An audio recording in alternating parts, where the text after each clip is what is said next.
n'abatambyi kubera iki kubera kibanwe ngo bishwe bazira kutamenya ariko kugira ngo bararenganya kuko ntibaha amahirwe yo kumenya ariko umurongo wa 6 usomye neza Hoseya igice cya 4 umurongo wa 6 hariho kuko banze ukuri banze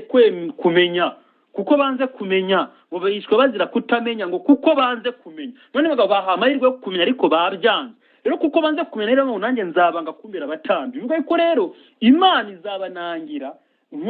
nk'abahungu ba Eli kugira izabarimbure ikure mu nzira icyitwa ikizira nyabuneka ngusaba inzara n'inyota byo gukiranuka ngusaba inzara n'inyota byo guhora mu kuri kuko Kristo ugumye muri we n'utazakirwa yiteka bari muri Kristo bose ntateka bazacirwaho kuko batagigendera muri kamere bagendera mu mwuka ugendera mu mwuka nuwera imbuto ugendera muri kamere n'ukora ingingeso za kamere abagendera muri ibyo bintu nk'ibyo nta bari iteka rizabacirwa ariko abagendera mu mwuka nibo bana b'Imana koko